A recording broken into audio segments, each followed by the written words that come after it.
Hello guys, welcome back to my channel. I'm Liv Kenya and Hadia. yes, we usually travel together. We are travel content creators. You saw our experience on our road trip from Nairobi all the way to Rwanda. It was actually an entire series of 11 episodes. So if you haven't watched the entire series, you might want to go and check it out. There's a lot of information in there where you can check the full documentary about the same. In that trip, there are some things we did not tell you. That is why today we are having some tea. Cheers. We are Kenyans and it was our first time in Rwanda. So these are some of the culture shock that we experienced while we were in Rwanda. The first thing that shocked us about Rwanda is the language. Okay, when we started this trip, we expected that French would be spoken by a large number of people in Rwanda. So we went there armed. We had our Frenchman part, and we knew we could be able to communicate with locals when we got there. Shock on us. Actually, I would say a very small percentage of Rwandese speak in French. Kinyarwanda is the most spoken language. I believe it's less than 10% actually. Yeah, that could be true. Yeah, less than 10% speak in French. English is even, they're trying to adopt English, but it is also still not so familiar to many people.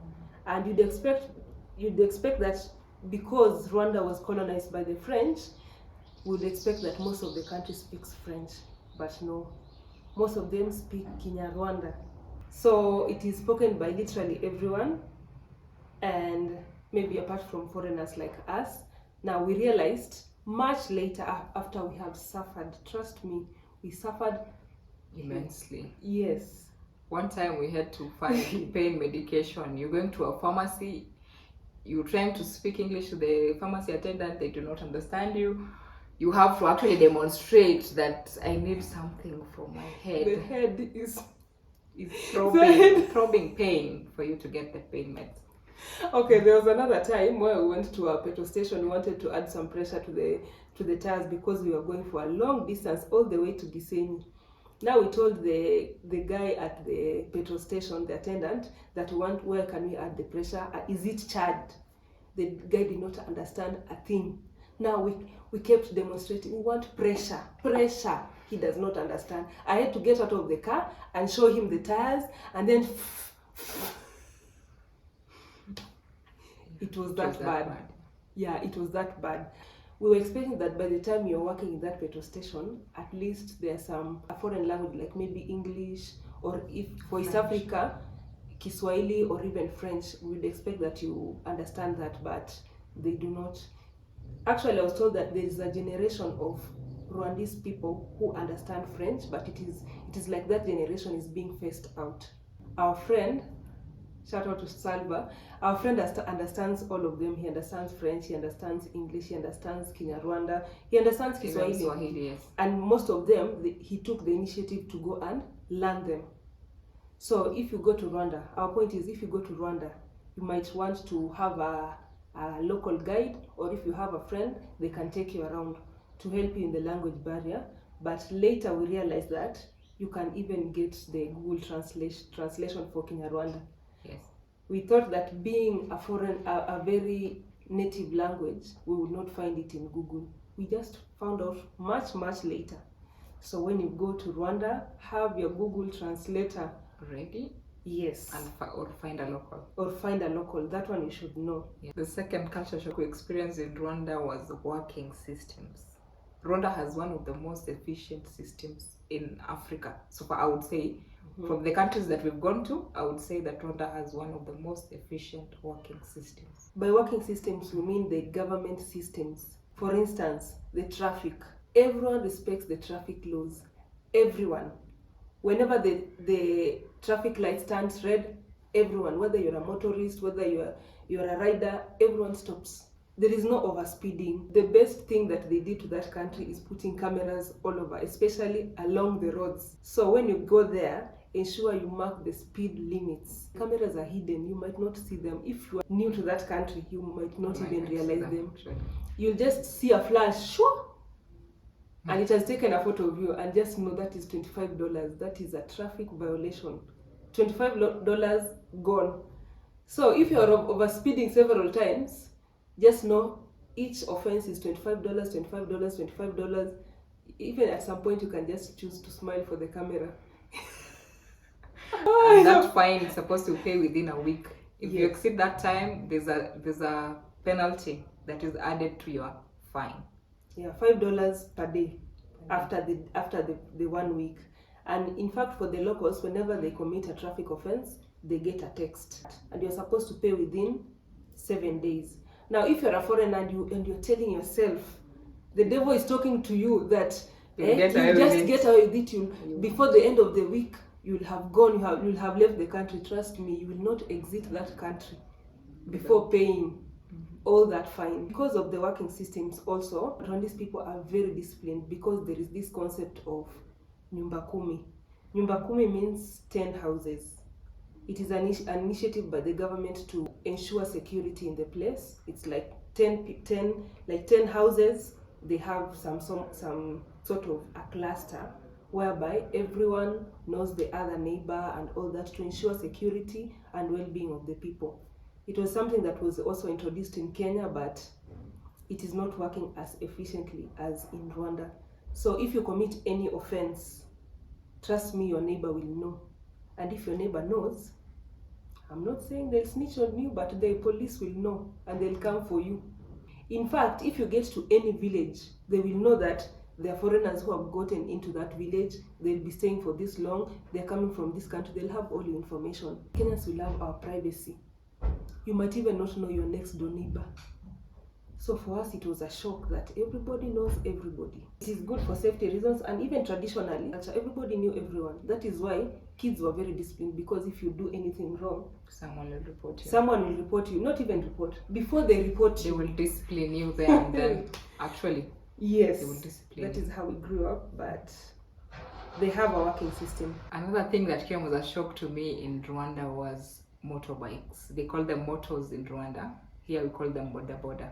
Back here in Kenya, it is normal to find a boda boda carry up to even 4. In extreme cases, you see 4 passengers on one motorbike, and no one wears a helmet.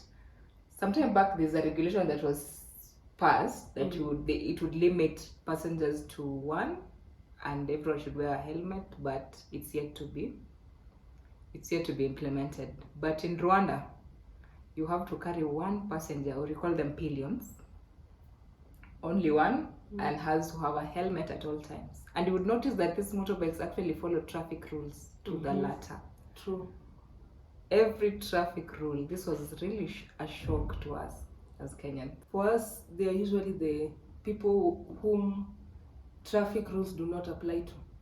Everyone could be stopped by a police, but you just see the boda boda people passing the policeman, and he won't even follow them. I don't know whether they got tired or they just realized that these people they're just a nuisance and they just got used to it. But everyone must have a helmet. In fact, there are people, like we had some friends who had to carry their own helmets around. If you feel uncomfortable to use the helmets provided by the rider, you can carry your own helmet. And for us, we did not see the need to carry a helmet because those helmets are clean. They're very clean. They are clean. Yeah, I can't say the same for Kenyans. They are very clean. If a Kenyan rider gives you a helmet, look at his choice. Kenyan riders should just borrow and live from them, because those helmets were clean. But some people are extra clean, so they would prefer carrying their old helmets. But trust me, you're not going to board that boda boda without a helmet. That is just it. Working systems, I tell you.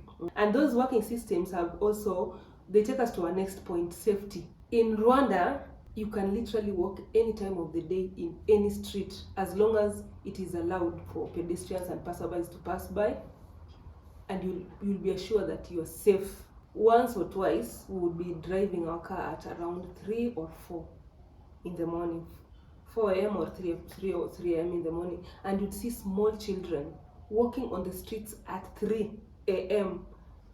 Just slowly. They're not worried of being attacked or anything. And in some cases, there are actually forests around the road. Yes, and they are not worried that anyone will attack them. No one. In and fact, that was in remote places actually in Rwanda. This Yes. was in Gisenyi on our way to Kibuye. Yes. very remote, but people were.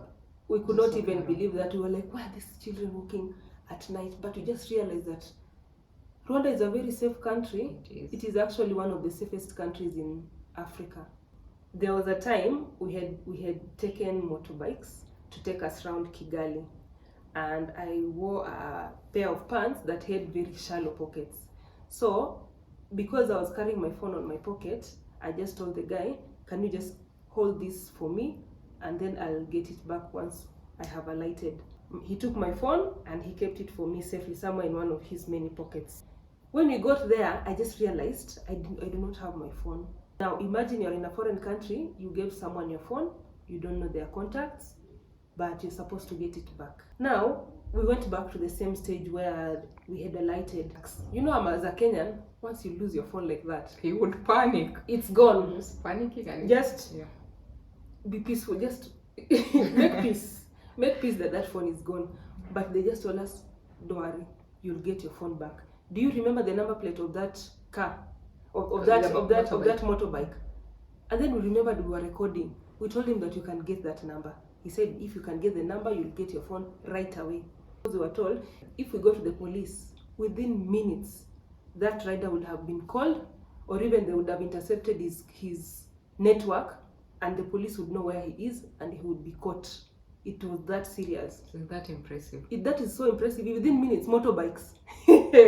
That would never happen in Kenya. If someone on motorbike steals something from you in Kenya, just forget it. A car, maybe it can be traced, but motorbikes, forget about it. Now, what happened when we were returning with our passport so that we can get that guy who had advised us to take us to the police station?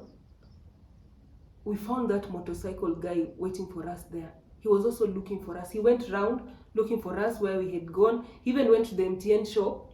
We had already left the MTN shop. He even went to the MTN shop because we were saying that he wanted to go to the MTN shop to go and find us so that he can return our phone. Does that even happen in Kenya? It's unbelievable, I know. It's unbelievable. That does not happen in my country. It does not. They are good people. You can actually, the only place that can happen in Kenya is at the coastal region. Yeah, in Mombasa, Malindi, Watamu, people are like that. People are just naturally that nice. And I think mostly because of the Muslim culture, yeah, they're grounded by their religion and also the Muslim culture. But somewhere in Nairobi, you will never find that phone. So Rwanda is a very safe place, and working systems make it very possible. Yeah, in every street there is a policeman. So if you are trying to dodge the police, if you've committed a crime and you're trying to run away, just know you'll be caught. Because in every street there is a policeman, and there is Nyumba Kumi initiative. There are cameras all over. You will be traced. They have very friendly police who will only stop you just to remind you about a ticket. Probably you have an overdue ticket. That's the only time they're going to stop you. Otherwise, they'll just stop you and just say hi and tell you to go on your way. At least that is our experience. We did not experience any kind of harassment or violence from the police. They were very nice. They were very friendly. Unbelievably nice. Which is unusual for us. You just used to getting tickets that probably are not even... But their police are the best. Yes, they are the best. They are the best. At least that is our experience. If you had a bad experience, we do not invalidate your experience, but for us, people in Rwanda are very introverted. Unlike all other East African countries, people in Rwanda, especially in East Africa, people in Rwanda are very introverted.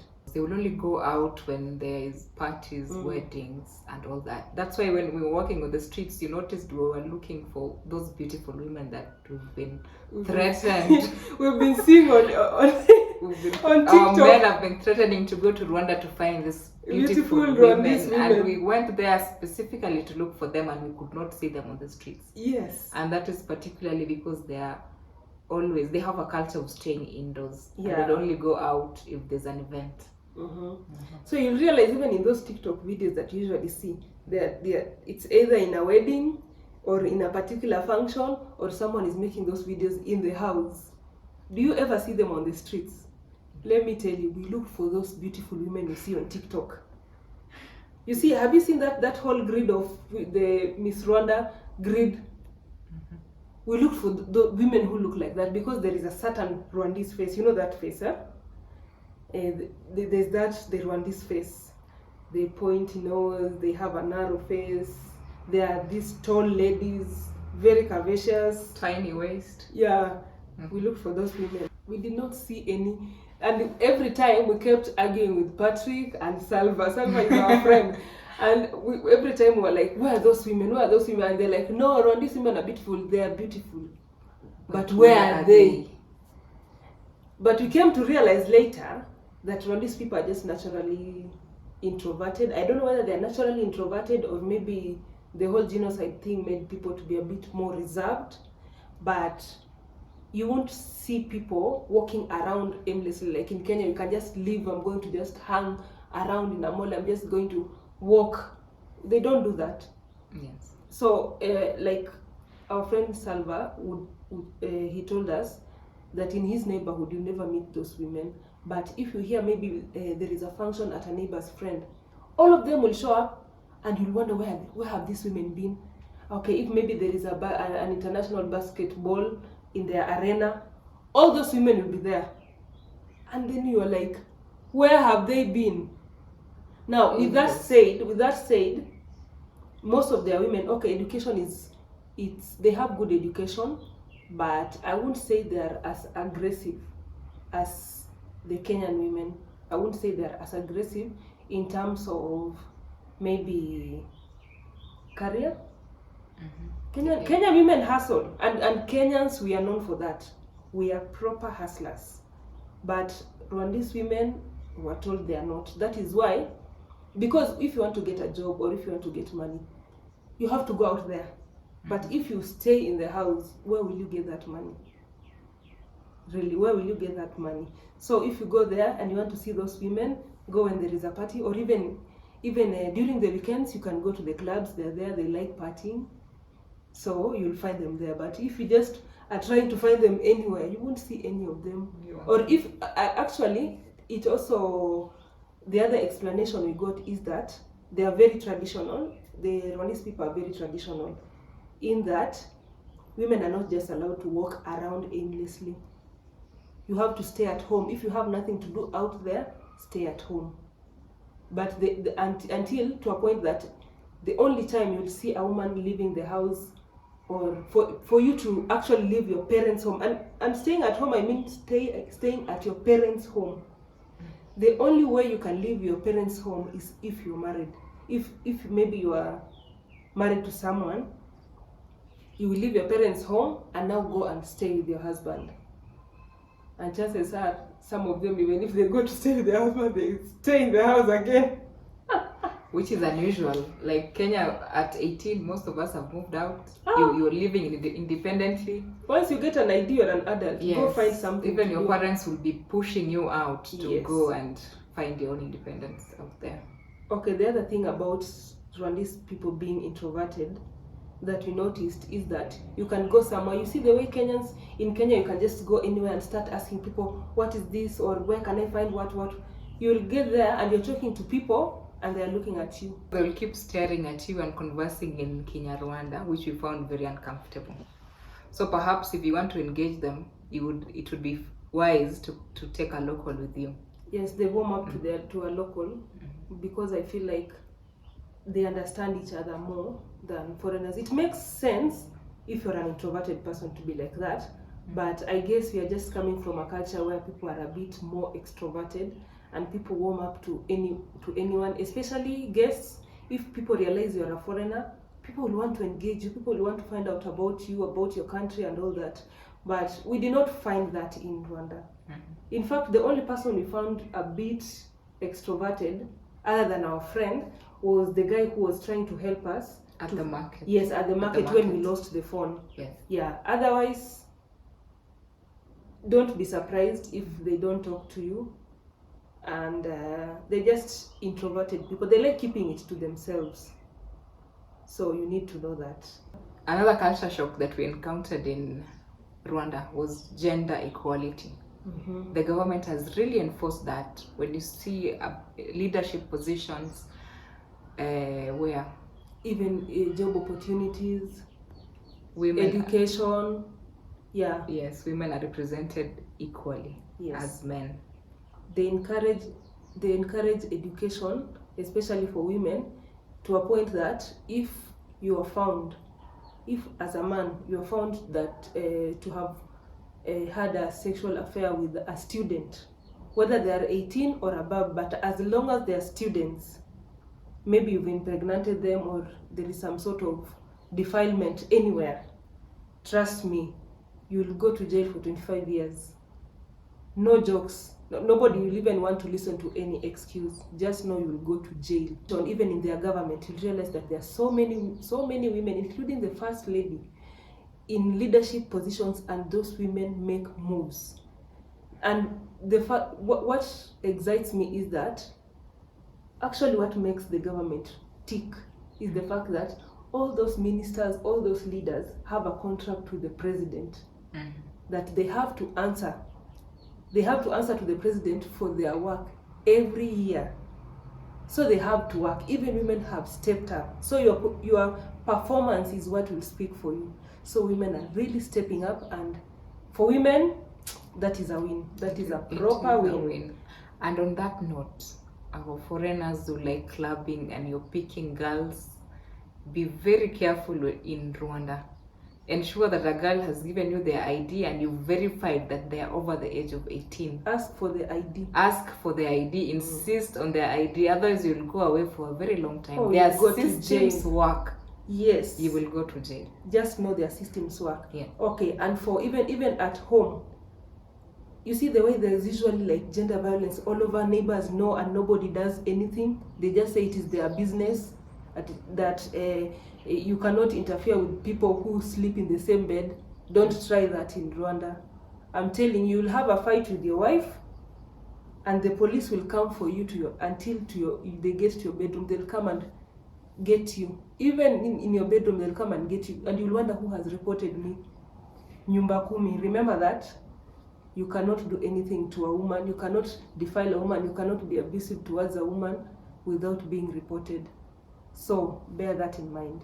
That's how much women are protected. Women are so much protected in Rwanda. Yes. Okay, to a point that those people who feel like they're a bit abusive, or they have, it's called what? Toxic masculinity. They fear their women. And to me, if you fear them and they are safe, that is a win.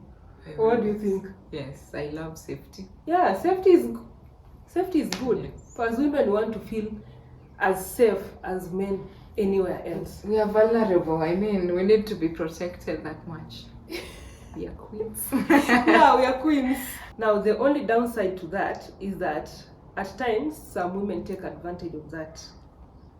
You could pick a lady somewhere in a club, maybe you buy her drinks, you are drunk, and maybe you are going to have a one-night stand with her. In the morning, she wakes up and asks you for money. And you just thought it was just a one-night stand thing. You don't know, you did not pick a prostitute, you just picked someone. In the morning, they tell you they want $500. Where will you get the $500?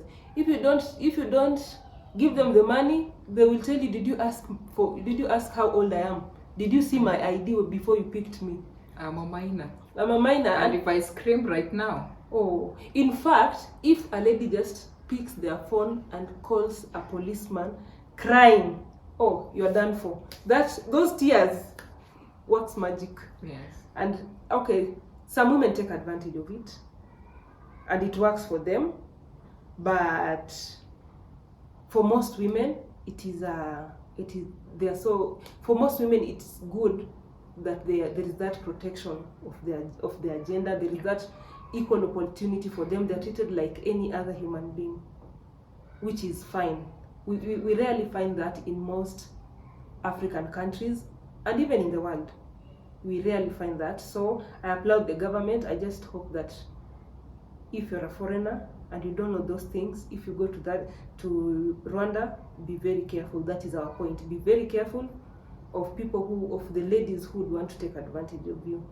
In fact, there's a friend of ours who was saying he wants to come to Kenya to find the Kenyan women because he's scared of dating Rwandese women, that they would take advantage of anything small and you go to jail.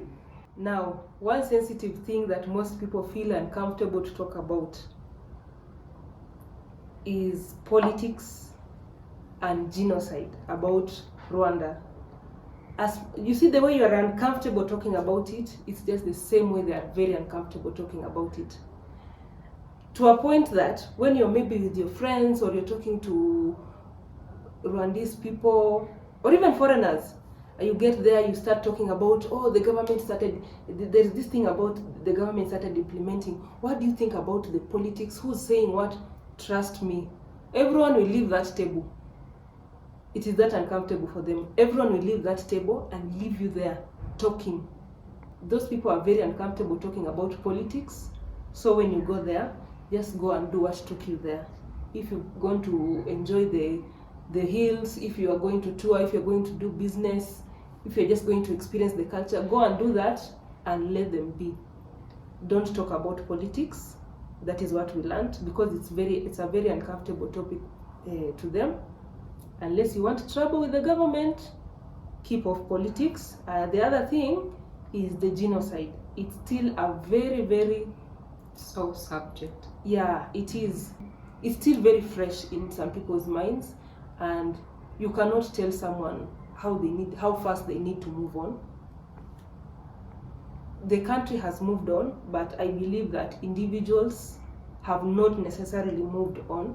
So it is a very sensitive topic, because you cannot talk about it without bringing in tribalism, and they're trying to be one country. They are a united country, so they do not want the tribal discrimination or tribal division, that you're a Tutsi or a Hutu or what. Don't even talk about the Hutu-Tutsi thing.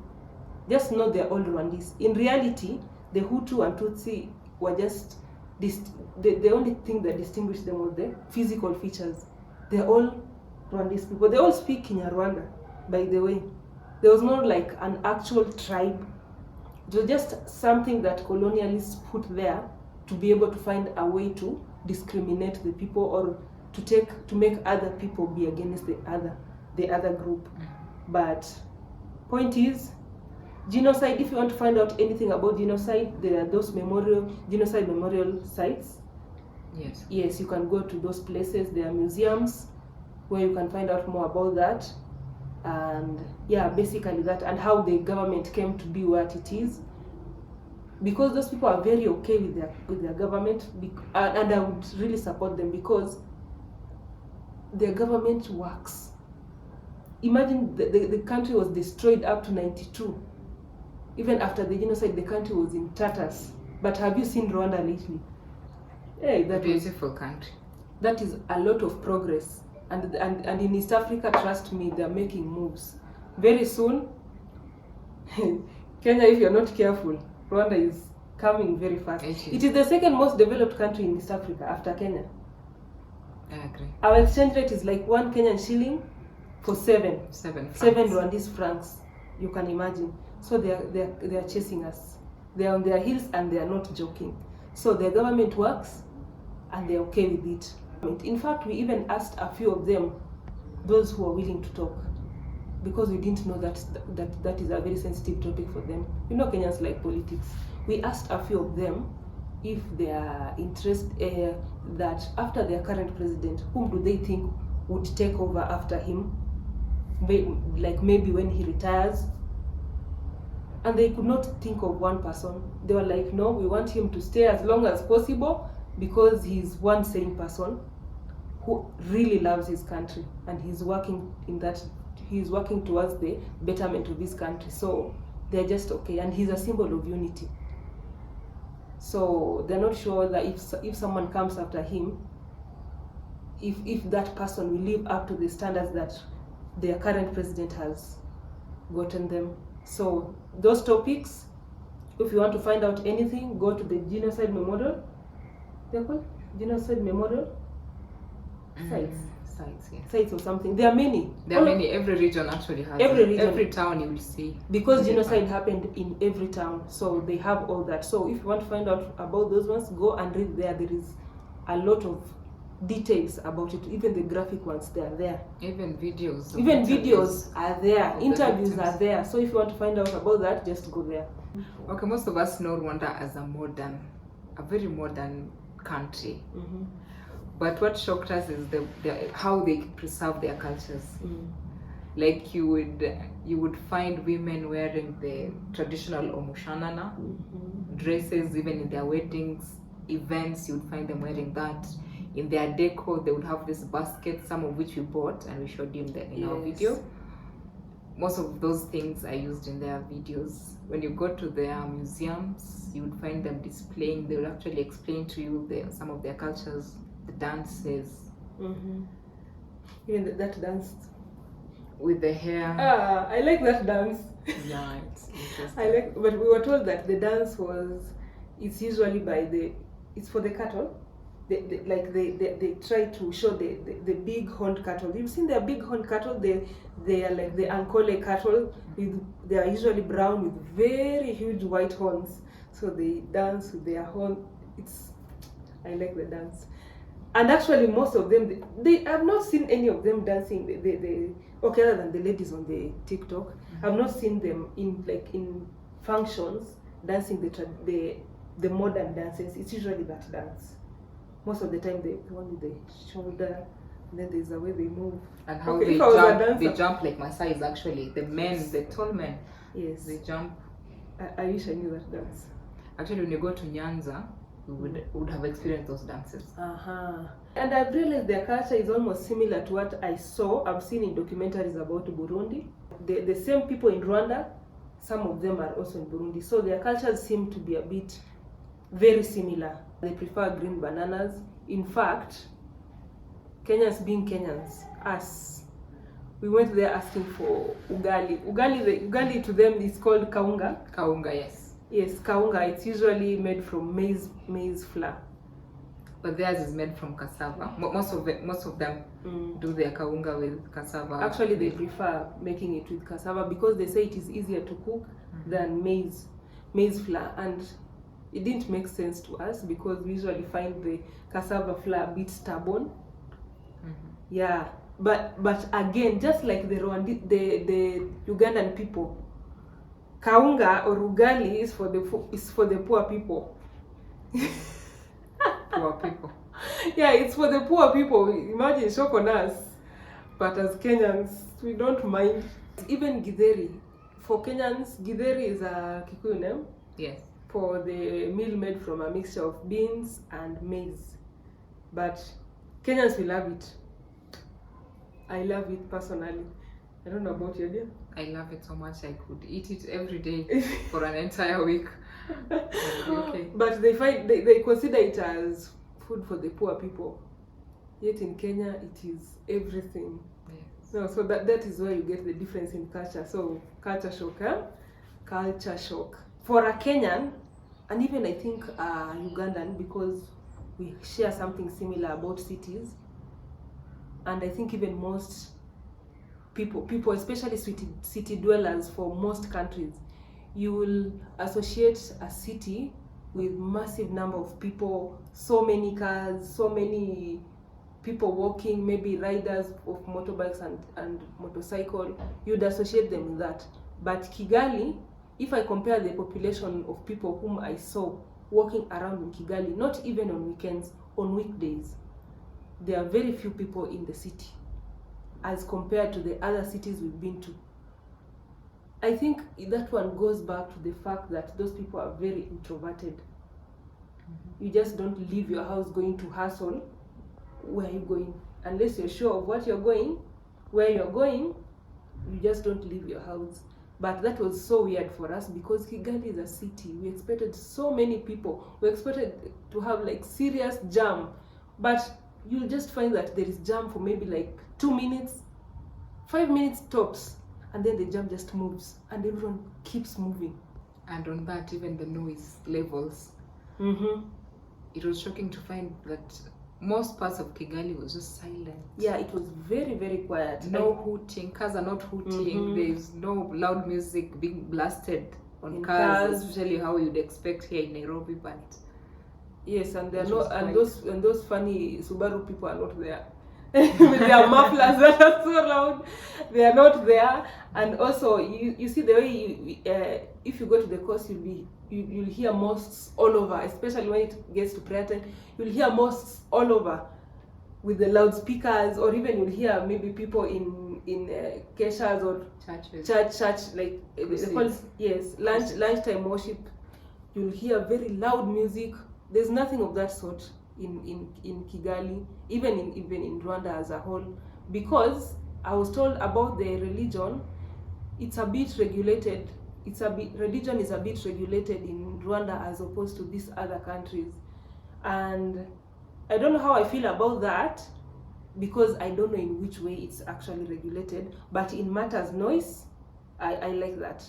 If someone wants to go to church, they'll just leave their house and go to church. It doesn't have to be very loud, you see, because that one somehow it makes it uncomfortable for people who stay next to those, either the church or the mosque. It makes it very, very uncomfortable for them. In East Africa, as compared to West Africa, we are a bit laid back. We are not so loud. The shock to us was that when you go to Rwanda, as much as Kenyans are perceived to be a bit quiet, I've seen it in so many reaction videos from the people from West Africa, even people from the Black Americans.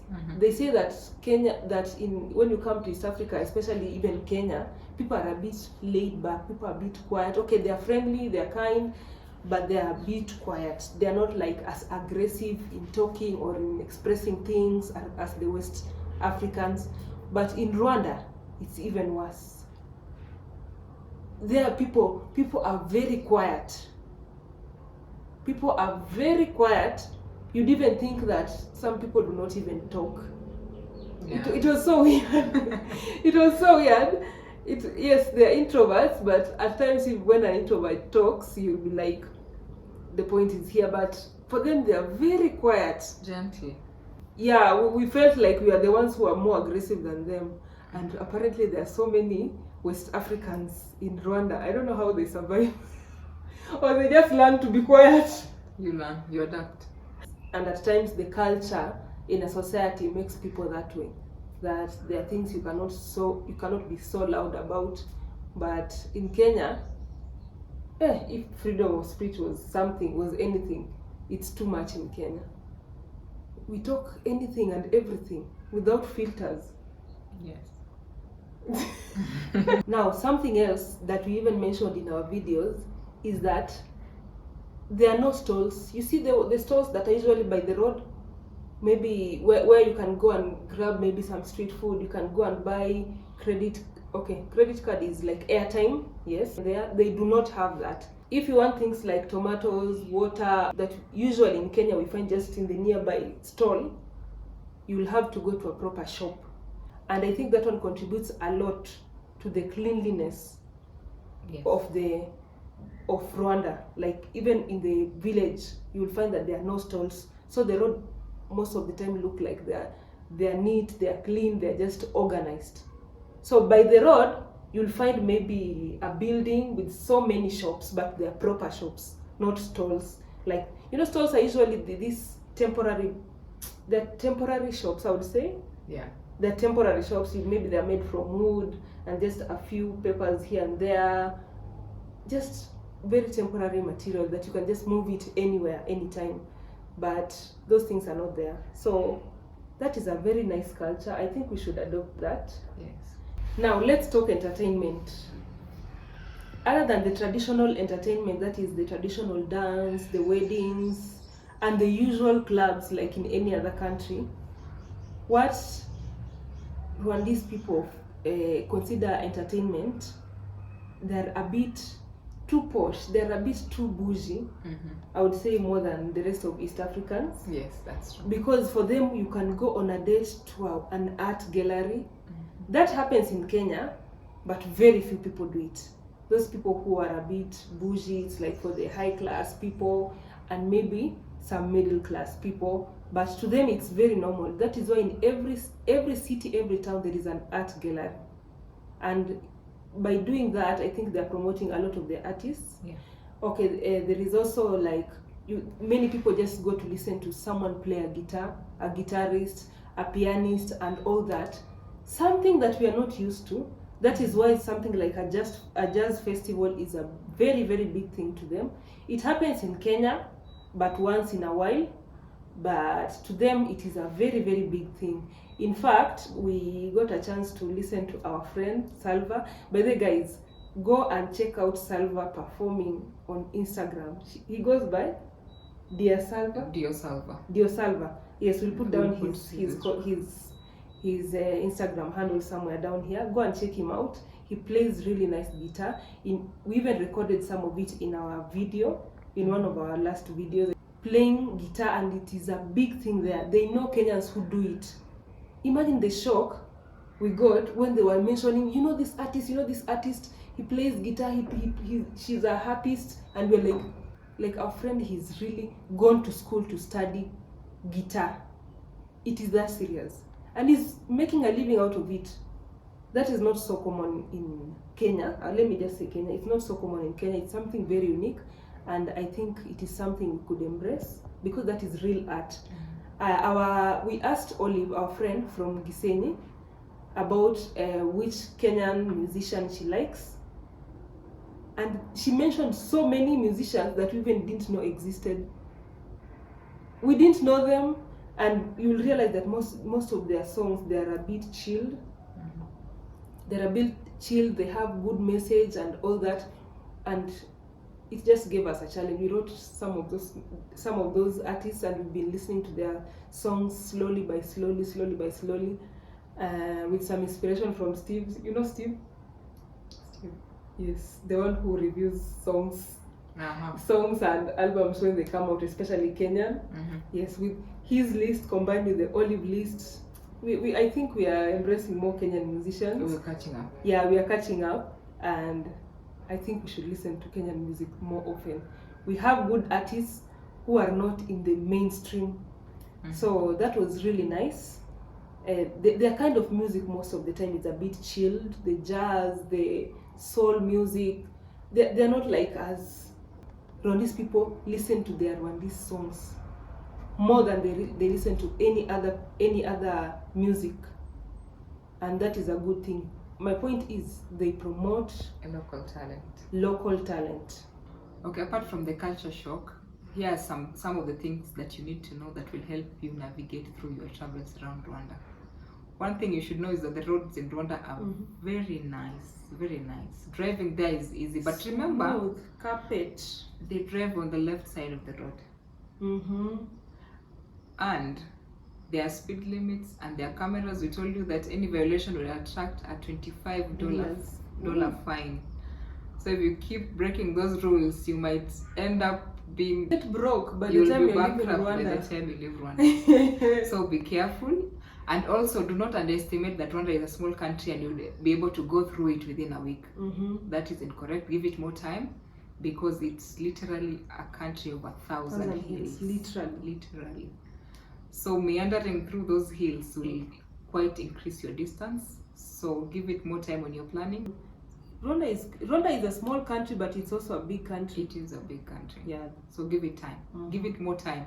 Probably 2 weeks. If you have the time. Okay, when you finish, by the time you're done with 2 weeks, you'll have really covered most parts. And don't spend too much time in Kigali. There's more out there. Especially when you go to Rwanda. This is what I would tell you. Ensure you go to Lake Kivu. You see the way Rwandese people are very clean. They ensure that the streets are clean. That lake is that clean. Very neat lake. You won't even know they fish there. You won't feel the smell of fish. It's a very, very neat place. You can either go to, actually ensure you get to Gisenyi. I wanted to say just go to Kibuye, but ensure you get to Gisenyi. Gisenyi is the border town between Rwanda and DRC is Democratic Republic of Congo. Yes, there is culture. Imagine those two countries mingling, and the culture that comes out of that place is it's so good. There is a lot of partying. You know, the Congolese people love partying. There's a lot of partying. There isn't much language barrier at the border, by the way.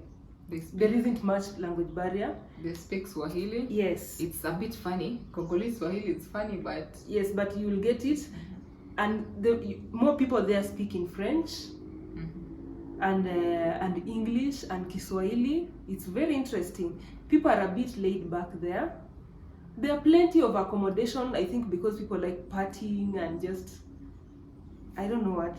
But, and also, there are some people there are people who study in Rwanda and they go back and sleep in Congo. Yeah, and the other way around. There are people who actually come and work in Rwanda and they go back home. So Rwanda is like a safe haven for them. Even during when there was the active mountain, it's called Goma. Is it Goma? No, Nyarigongo or something. Nyarigongo, the volcanic. Yes, the mountain. volcanic mountain. When there was that, many people ran towards the Rwanda side. Yeah. So even there, the customs and the border control and all that is a bit more relaxed, because some of us could cross over to. You can literally cross over to DRC. Yeah, you can literally cross over and come back. You just ask the policemen at the border. I told you, policemen are very friendly. In fact, if they know you're a foreigner, you just hit a luck. You hit a jackpot. They like foreigners. It is that serious. They like foreigners, not to exploit them, but they like people who come to visit their country. So ensure you get to Gisenyi, you will love it. And also the stretch where you just drive next to the lake. Oh my God, that was just... It was magical. They have really nice hotels in Gisenyi, facing the Kivu. Okay, I'm this excited when I talk about Gisenyi. Yeah, Gisenyi was one of our favorite Yes, towns. there is where we met Olive. Oh, most of those. By the way, Kenyan guys, I saw you. She told me all of you DM'd her. She's a beautiful girl and very nice lady. Very sweet. Yes, and people there, they are not as reserved as the rest of Rwanda. People are a bit extroverted there. I think it's the Congolese influence. Yes. Yes, I think it's the Congolese influence. The currency there is, they use dollars, US dollars, they use DRC francs, and they use Rwandese francs. Imagine that. If you have any of the three currencies, you're fine. There is even M-Pesa there. Did I mention that? Yes. M-Pesa is everywhere. We got an M-Pesa in Kigali, we got an M-Pesa in Gisenyi. In Gisenyi you'll find everything. Okay, other places you might consider visiting. Well, in Kigali, you can go to the convention center, you can go to their museums. They have a lot of art galleries, a lot of them. There are different museums all around Rwanda. You should consider going to Nyanza. We didn't get the time to go there to see those long-horned cattle and the King's Palace. It looks really interesting on the pictures. You should consider going there. There's also the Akagera National Park and Volcanoes National Park. Okay, we noticed that going to national parks in Rwanda was a bit expensive as compared to the rest of East Africa. Yeah. Even gorilla trekking, it was about 150,000 Kenya shillings. Yeah. Which we found, there was not actually a package for East Africans, it was just a flat package. Yeah, flat package, but we were told that there are times that they have offers that is, maybe it goes to half, but most of the time it's a bit, for Kenyan shillings, it's a bit over 100,000. Which is on the very high end. You should consider. Yeah, Uganda has a the good same package at 10,000. Yeah. In Kenyan shillings. Imagine. Kenyan shilling. For East African. African. Yeah. Uganda has a better package. I'm not saying don't go to Rwanda to see the gorillas, but Uganda has a better package, and they share the same resources. They share the forests, they share the lakes. Some of the mountains. Yeah, some of the mountains they share them with Rwanda and even DRC. Lake Kivu is shared between DRC and Rwanda. So some of these things you can get in other countries, but at a cheaper rate. So I think that is, but I understand, because have you seen Visit Rwanda on football fields?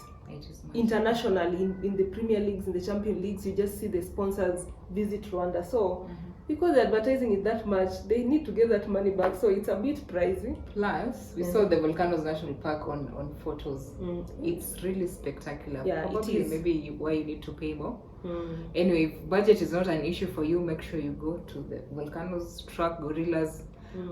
Go to Akajera National Park. The views, they have a lot of crater lakes inside there, rivers. It's so scenic. Even Nyungwe Forest, yeah, there's a canopy where you can walk. And generally, if you like mountains and valleys and just scenic places, it's just very scenic. At the border, expect to get a thorough search. Did I see a scanner? I did not see any scanner. Me neither. It's mostly physical search. That means if you have a bag with even a tiny needle, you'll have to remove it and show them. They search everything, literally everything. It would feel a bit invasive because we are used to scans and all that, which is a bit non-intrusive, but there it is a bit physical, and nobody will hear any excuses. So ensure you don't carry anything illegal or anything you think is illegal. Do not. They search thoroughly. Every single bag. To the mitochondria. So lastly, before we conclude, when you go to Kigali, you'll feel like there are people, you'll feel like there is the gap between the poor and the rich is small in Kigali. But when you go to the up country and to the villages, you'll realize that there is a very big gap between the poor and the rich. That is why when you are trying to find accommodation, or even other things, just some sort of entertainment for us, it would be a bit expensive. For you to get like a decent place to sleep, that is our opinion, by the way. For you to get like a decent place to sleep, the one you'd consider decent, like in the Kenyan standard, you'd have to pay a lot of money, as compared to now the only other thing, now at times we would battle, we would like think, should we take the very expensive one or the very cheap one? But the very cheap ones are not even decent. So finding something in between, like maybe for the middle class, is a bit not so easy because of the gap between the poor and the rich. So the middle class are not catered for. Generally, even food, even their local food restaurants. Yeah, it's a bit expensive. Yeah, so when you go there, just know that as opposed to what people say, the living standard in Rwanda is a bit high. Even higher than Kenya. Yeah, actually. Speaking as a Kenyan, the living standard in Rwanda is a bit high. It's a bit high if you want something to have like an average life, like a middle class person. It's a bit high for us. Yeah, so that is something you need to consider. So when you're visiting that place, ensure you have some good savings. Yes, budget more. Yes. Add more coins to your budget. Now, guys, we've spoken a lot of things: the good, the bad, and the ugly. And those are just our experiences and our observation. You might have experienced something different. You can just tell us on the comment section, but be respectful about it. But that is our opinion from our road trip. I'm sure you guys are wondering why we didn't mention some of the things. We were still debating on whether we should say it or how to phrase it, but I'm glad we have. Now you know everything we know about Rwanda. Other than that, this is my advice. With all said and done, visit Rwanda. It will be worth it to experience a different culture. It is very different from the rest of East Africa. And it's a very safe place. So visit Rwanda, and it will make a difference in your life, because you'll be able to see an African country whose systems work. Yes. In fact, there are so many Kenyans there. There are so many Kenyans who work there, and they have adopted to the culture, and they are fine. So the rest of the world, East Africa included, visit Rwanda. Watch my other videos. We make awesome trips. Comment below on your experience or what you think of the things we've mentioned, or what you have seen other people say, and share the video with your friends. it will go a long way. We are trying to grow our virtual audience, and so far, so good. So share our videos and hit that like button. Until the next one, guys. Bye. Bye.